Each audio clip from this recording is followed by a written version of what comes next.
Bible read for March 26th, Mark 2:23 to Mark 3:6.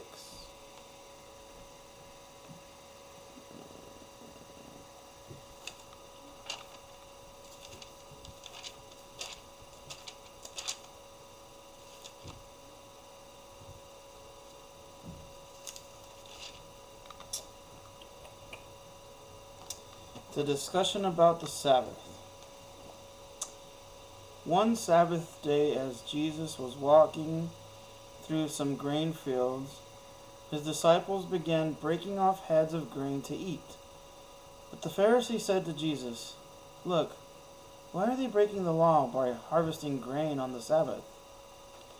Jesus said to them, "Haven't you ever read in the scriptures what David did when he and his companions were hungry?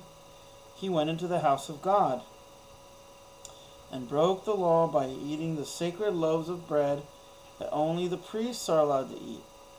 He also gave some to his companions." And Jesus said to them, "The Sabbath was made to meet the needs of people, and not people to meet the requirements of the Sabbath. So the Son of Man is Lord, even over the Sabbath."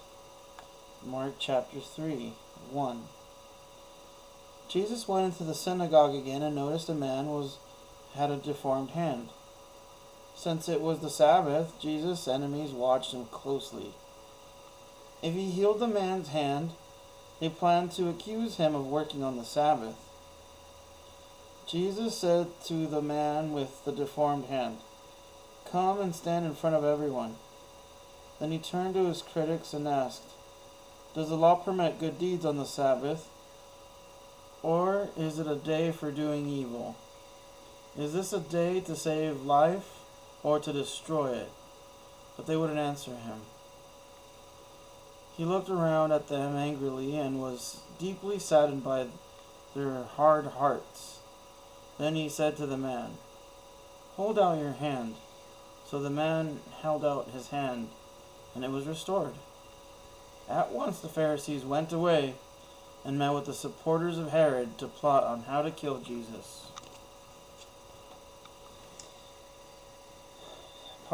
The second part of today's Bible read is 1 Corinthians 12:12 to 18.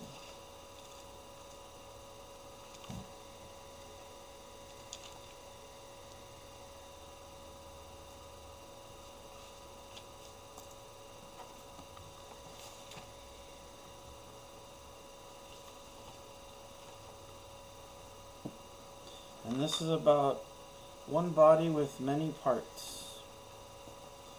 The human body has many parts, but the many parts make up one whole body. So it is with the body of Christ. Some of us are Jews, some are Gentiles, some are slaves, some are free, but we have all been baptized into one body by one Spirit, and we all share the same Spirit. Yes, the body has many different parts, not just one part. If the foot says, "I am not a part of the body because I am not a hand," that does not make it any less part of the body.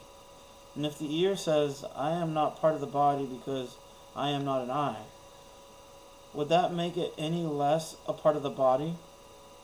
If the whole body were an eye, how would you hear? Or if your whole body was an ear, how would you smell anything? But our bodies have many parts, and God has put each part just where He wants it.